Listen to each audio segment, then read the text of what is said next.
Hey everybody, welcome back to the channel. Now that the engine is out of the MR2 and it's off to its new home, I'm going to get back to work on some stuff with the Cobra. First thing I'm going to be addressing, last time I drove this, headed down the highway, I noticed an ever so slight vibration in the front end coming from a wheel or whatnot.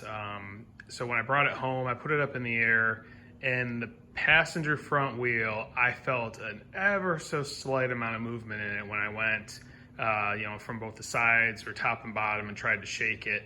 It felt like it had a tiny amount of play. So what I'm gonna do is put it up in the air. I'm gonna loosen or take the lugs and wheels off of the front end, and I wanna check the wheel bearings and the tightness on the bearings, see if they're to spec, if they're loose, if the bearings don't look greased, if they look wore out. I mean, again, this thing should only have, a couple thousand miles on it, but again, it's, 20 years old. So it may end up being a thing where I just go out and get new bearings and replace the bearings in the rotors pretty easy on these Mustang rotors. So that's where we're at on it. That's the big thing I want to address at the moment. So I'm going to go ahead, get this thing up in the air, get the wheels off, and start inspecting the front hubs / bearings. All right, so here we are up in the air, wheels off. I tried kind of grabbing onto the brake rotor, moving it back and forth before I turned the camera on to see if you could really see it. You can't see it move because it's very minimal. It's just, and you can very faintly hear it if you have, a hand on each side of the rotor trying to rock it in and out, no matter what direction you're at. So I'm thinking it just really needs probably like a quarter turn put on or something like that. And it's just the bearings are ever so slightly loose. So I'm going to pull the cap off, and get a socket on it, see if I can tighten it up and make this little bit of noise that it has go away. All right, just pulled the cap off. Everything is definitely good and greased, so lubrication is not the issue. So like I said, I'm guessing it just needs to have a maybe turned quarter turn, something like that, just to tighten it up ever so slightly. I think it's just ever so slightly loose from when it was assembled. Again, this stuff was all replaced 2,000 miles, 20 years ago when it was built, but it only has 2,000 miles on it since it was built. So this stuff should all be pretty fresh and good. Again, I just think it's the rotors ever so slightly loose. So I'm gonna get the pin out and get this snugged down a little bit. All right, so here we are, a stash of tools in front of me. I went ahead, I followed the book guide, which was basically to step one, torque it to 25 foot-pounds while spinning it, then back it off no more than a half of a turn, then torque it to 15 inch-pounds. So I did that, I torqued it initially to the 25 using a 3/8, and then I've got a 1/4 inch torque wrench to get it to the 15 inch-pounds. I can say that, I grabbed it both hands, trying to wiggle it, and now it's good and tight. There's no movement in it whatsoever. So I think it, like I said, was just ever so slightly loose. Maybe when the builder torqued it down, the bearings just needed to set a little bit or whatnot. So, but should be good to go. I'm gonna go ahead and get things reassembled on this corner. I checked the other one previously and there was no play in the other one. It was just this one that had the play. So should be all set. All right, grease cap back on, and I did go over to the other side and double check that one just to make sure my memory was not incorrect, or make sure my memory was correct. And yeah, I wiggled it around and it's got no give to it, so there's no play on the other side. So I'm gonna get the wheels back on this thing, put it back on the ground, and that will be job done. All right, next day, next project. So what I want to work on today is gauges. I've made it pretty obvious that, since day one, it's really bugged me that this only had the 3 gauges here instead of the 5 that it's supposed to. You can see the cutouts are here though, so I can go ahead and get the 2 proper gauges installed. As I've said before, this car, when it was built, it had the heater core behind there, and only the 3 gauges would fit because the heater core was in the way of the bottom 2. So the way the builder did it was he added a separate gauge over here, which shouldn't be here, for the oil pressure, so that way he had all the correct Mustang gauges.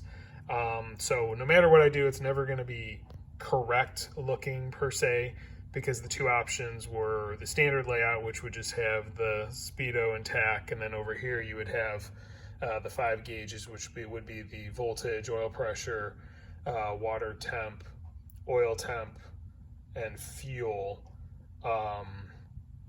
Or then there was the SC layout, which would have the 2 oil gauges over here and no tachy or no speedometer, and then the speedometer would be in the center with the 3 gauges above it. So I'm gonna try and do a hybrid of that. So what I'll do is voltage gauge is gonna move down here, fuel gauge is gonna move down here, and then I have the autometer clock, which I'm gonna put where the fuel gauge currently is, and then I have the autometer mechanical oil temp gauge, which I'll put where the voltage currently is. So I'll have 2 temperatures, the clock, volts, and 2 temperatures, clock, and then volt and the fuel. So that's what I'm going to do. Being that it's a mechanical temperature gauge, I'm going to have to drill a hole through the firewall to run that to the engine. First thing I'm going to do is grab a heat gun, see if I can get this crease out of here. I was hoping it would come out on its own. It hasn't. And then I will cut the fabric and go from there. All right, and a little update here. You can see I have started the process. I used an X-Acto and roughed out the holes in the dash, got those taken care of, and I did use the new clock and put it in there, and everything goes in perfectly, and no damage or anything is seen, so it looks pretty good. And then I started removing the fuel and volt gauges, which are going to move to those slots, so I can start looking into adding the wiring that I'll need, and then drilling the hole that I need to drill in the firewall to run the temperature probe for the mechanical oil temperature gauge, which is going to go to the adapter that is bolted to the engine for the remote oil filter housing. There are a couple of plugs in the back of it, and I can use those to measure the oil temperature off of. So that is my plan on where I'm going to run the probe for the mechanical oil temperature sensor. All right, so it's been a few days since the last clip. It is now Saturday. I just got really busy between work and house stuff and whatnot. I just haven't been able to find time to get out here. And unfortunately, I only have about an hour today, and then I have to get ready and get out of here for a family thing. So what I'm going to try and do today is get some of the wiring run. Thankfully, I already have, the T's ready to just tie into that I left when I wired in the other gauges. So I'm going to get the lights wired in, and then run the wiring for the power and ground on the 2 new gauges that are being added. Well, the one actually, because the other one only needs the light since it's a manual gauge. So I just need to do power and ground on the 1 new gauge. So I am going to get to work on that real quick, get that wiring done, and then hopefully tomorrow I can get some work done on this as well, and at least get the gauge install finalized, so that will be done with the car. So like I said, I'm going to get started on getting this stuff wired up. All right, update time.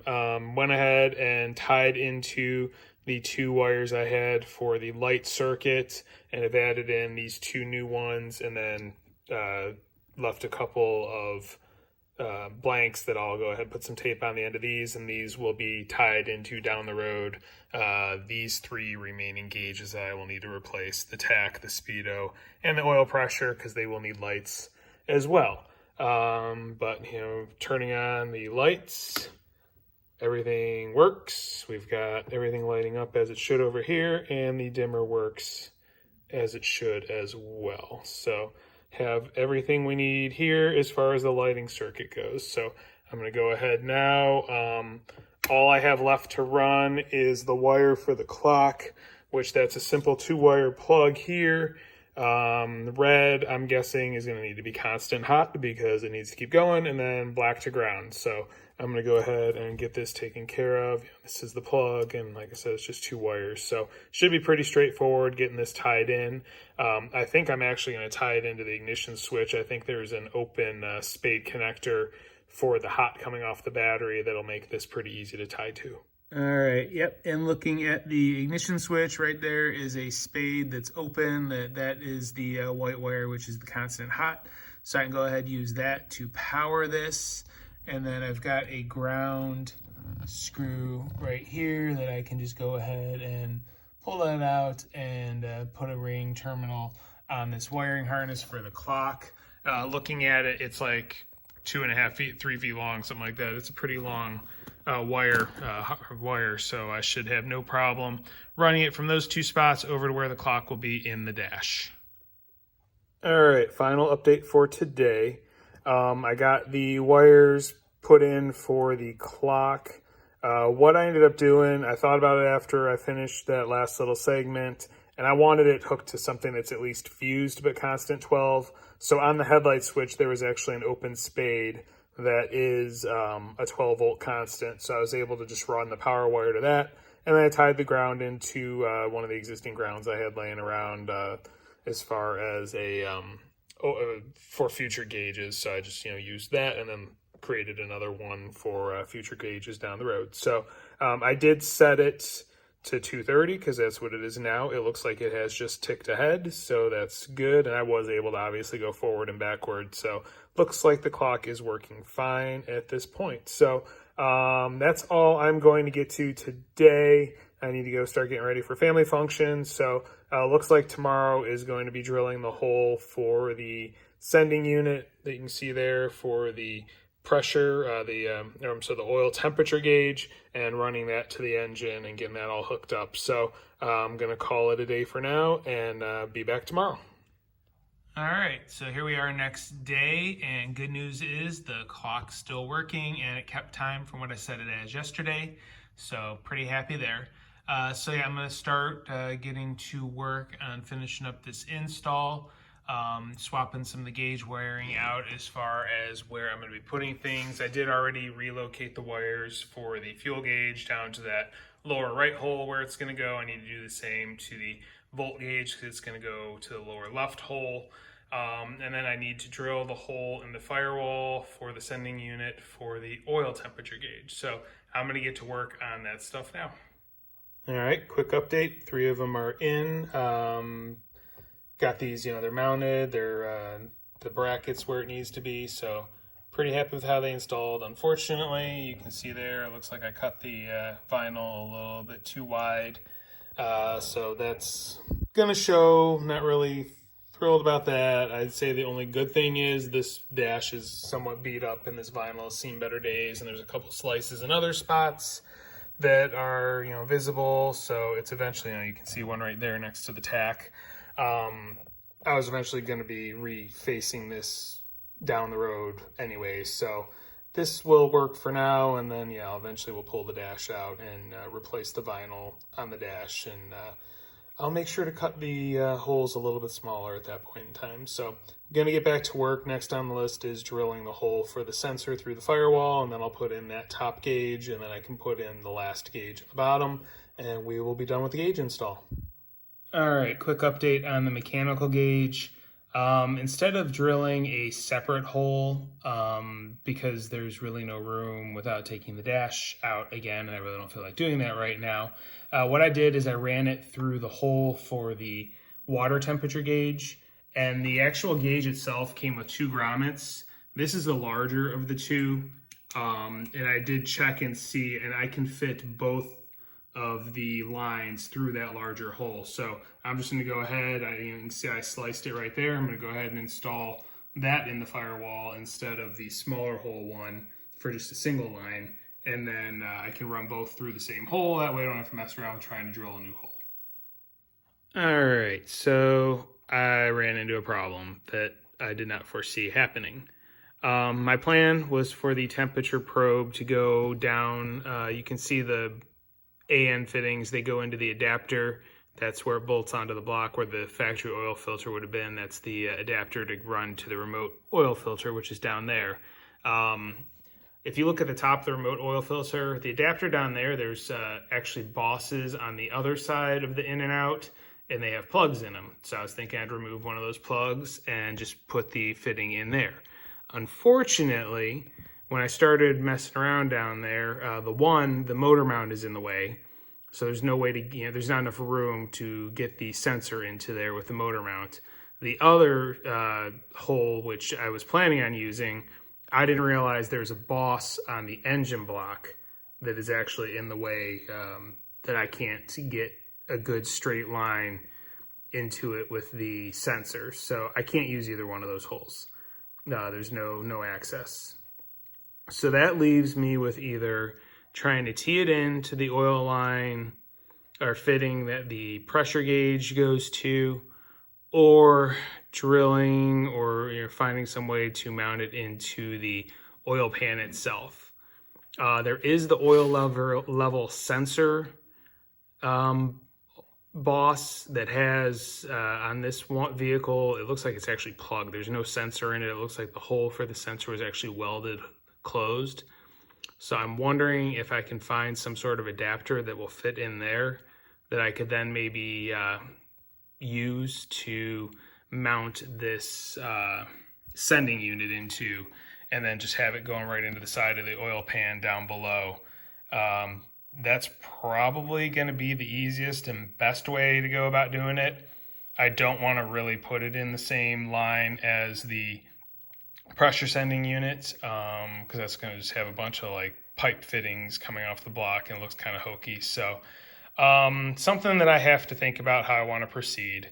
So based on that, I think I am going to end this video now, because I'm kind of at a stopping point where I need to do some thinking before I proceed with anything else. So yeah, so the next video will be the continuation, I guess, of getting these gauges installed and figuring out what I'm going to use to make this work. So anyway, I'm going to leave it at that. So if you like what you're seeing, if you're learning something, if you want to keep following along, please like, please subscribe, please hit the notification bell. There will definitely be more coming along on this vehicle. Thank you for watching and have a great day.